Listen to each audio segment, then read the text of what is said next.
Okay, this is a Central Pneumatic, and anybody that uses tools quite a bit knows that means it's from Harbor Freight, one of the Chinese-made deals.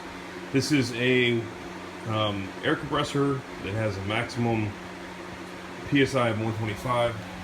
Not that you couldn't guess that just from what's going on here, but what I wanted to show was just a little bit about basic operation.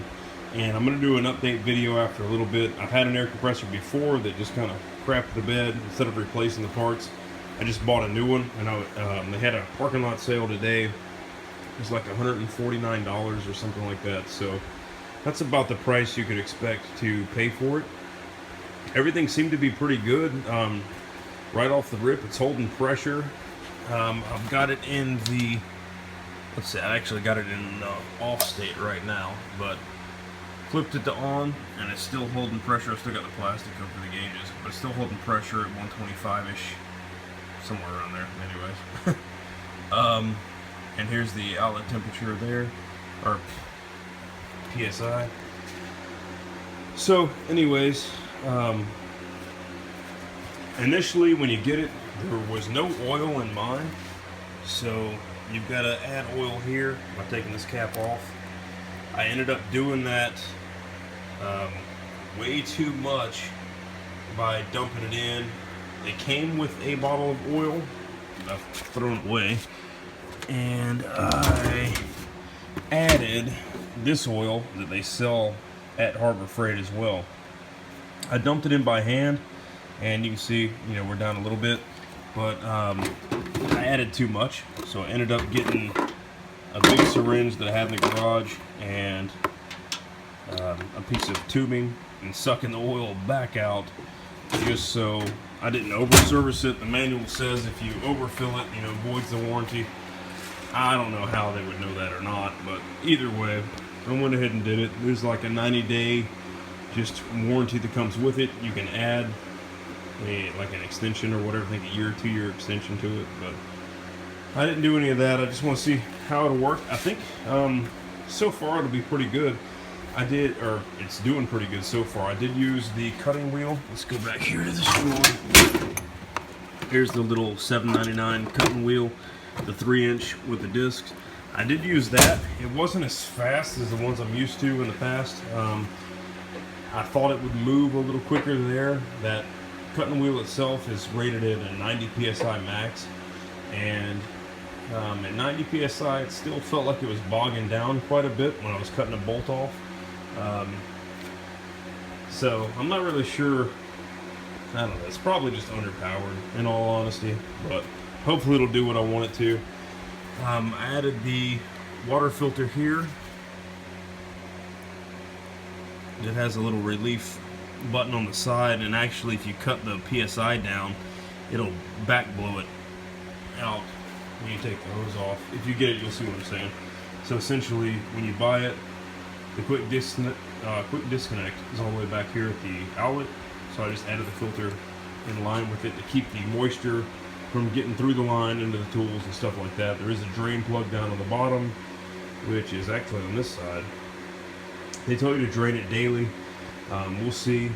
I've had a compressor before that I didn't know condensation built inside of it, and never drained it and never had an issue whatsoever. So yeah, it's what it is.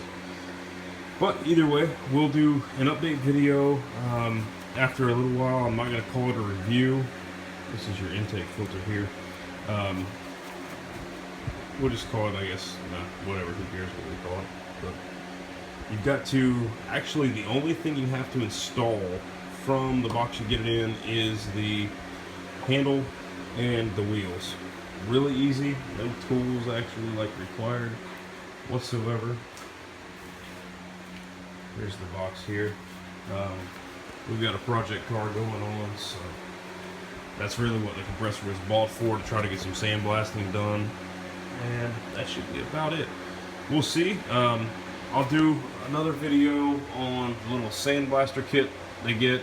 I know it looks like the most basic one, and it kind of is. It's like a $30 unit, but I've had a lot of buddies that do sandblasting. I've never done it before, but after talking to my neighbor, and I'll keep it on the screen, after talking to my neighbor who's been doing it for like a long time, just here and there, a lot of hobby cars and stuff like that, this setup is the best setup. The funnel types and all that kind of stuff seem to get clogged, don't work the way that you want them to and everything. And this one actually has a couple of cool features. There is a hole there that'll kind of, I guess, I'll have to do a review on it, but I guess this hole here is pretty important to him. He mentioned that it was important. I guess a lot of like clogs and stuff like that will shoot out of this hole versus going here, like when it gets blocked. I'll have to do, like I said, I'll have to do the review. I've never used it. I just bought the gloves, bought this, and I'm waiting on the hood, and I need to get some sand to put in it and go from there.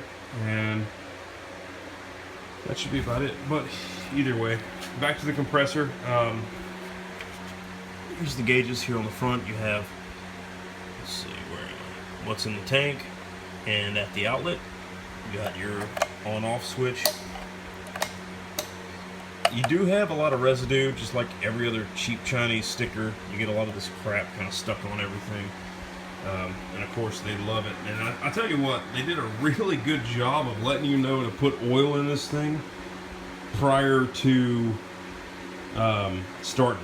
They put a sticker on the plug, they put a sticker on the oil outlet, they put a sticker right here, they put stickers everywhere telling you to put oil in this damn thing before you use it. So that's pretty cool. I mean, I'd hate to buy something, even if it's 150 bucks. I mean, that's quite a bit sometimes. So I'd hate to buy something and burn the motor up. So that's cool that they did that. I would definitely recommend buying extra oil, just because the oil that they give you, that gets it almost to the full area. I mean, almost. So if we look at our full oil gauge now, we can't see it, but we're probably a little over service now, just because of the fact that we're sitting level now ahead of the wheels. And like an idiot, I did the oil prior because I was really excited to see how it would start. And I was actually going to take the cord stops off and not have it movable by taking these little rubber stops off. It ended up not working out the way I wanted it to, so put the handle on the wheels.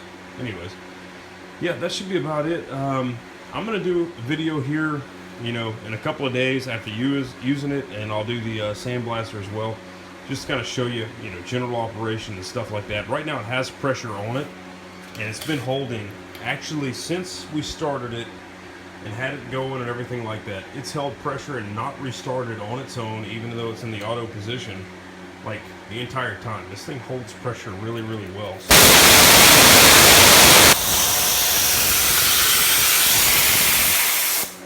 So, I mean, it's full of pressure, and it hadn't started. It restarted when I used the cutoff wheel, and that was it. So, overall, really good. I'm happy with it right now, but like I said, I haven't done any work with it yet. So, once we get to working with it, we'll do another update video and kind of let everybody know how it is. But either way, thanks a lot, and I appreciate your questions, and we'll make videos as we can. Thanks a lot.